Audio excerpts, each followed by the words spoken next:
Kelly Ayotte joins us from New Hampshire. Good evening, Senator.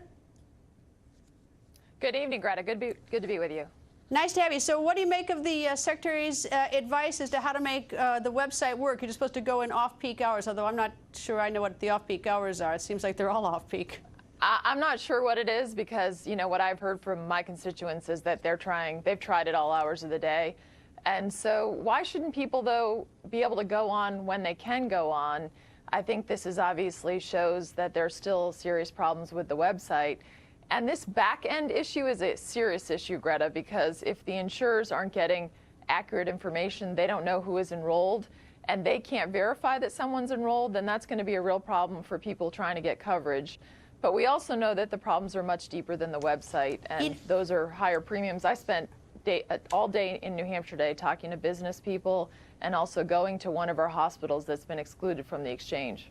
Well, even if you war game out this back-end thing, which isn't getting a whole lot of attention apparently from the White House, they're rather dismissive of it. Suppose your insurance company doesn't get the information because of the faulty website. So on January 10th, you go to the doctors and you want to have a test done or some test gets done or whatever. They call the insurance company and the insurance company has no information about you whatsoever. I mean, if you actually war game these things out, these are hugely important issues.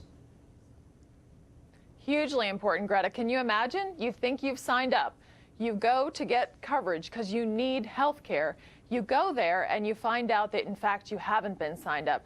That is a huge issue because what does someone do at that point? How do they work their way through the bureaucracy to actually verify that they've been signed up? And so I see this as much of an issue as the access issue on the health care. The fact that that has not been fixed is a huge problem.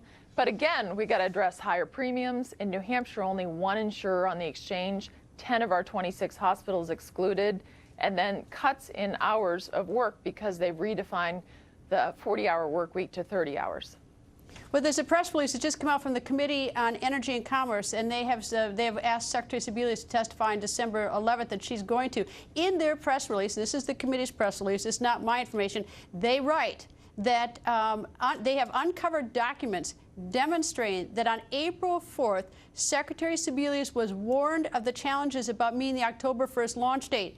But on April 18th, she testified that the implementation was on track. What is with that? If she heard on April 4th and then she tells them that on April 18th, I don't know if there are any extenuating facts, but I'd sure want to grill her on that set of circumstances.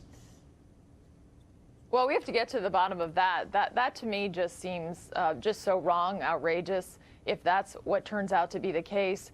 And again, I mean, her op-ed that was recently released in USA Today, I mean, basically how I read it is sort of hang in there. All these problems, you know, just keep hanging in there with it. But we know that, again, even if the website gets fixed, there are so many more problems with the law as it's being implemented and the law in and of itself and the way it was drafted.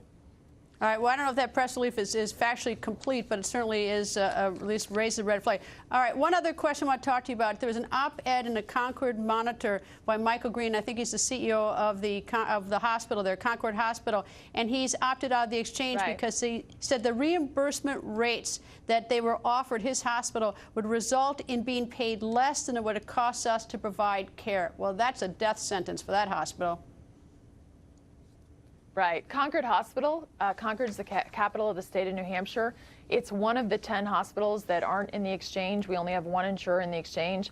And again, because there is mandated coverage within Obamacare, the only way that as I understand it, this provider is trying to drive down costs is reduce the network and then try to get the hospitals that are in the network to take less than they would normally in payment for the services. So obviously the Concord Hospital didn't think that was financially viable. But again, people in New Hampshire, can you imagine being in the capital of the state of New Hampshire, the Concord Hospital? If that was where your doctors were, you can't go to those doctors anymore if you're on the exchange. I mean, it's less choice for people. I'm hearing it from my constituents all the time. One of the impacts of this law, unfortunately. Senator, thank you for joining us. Thank you.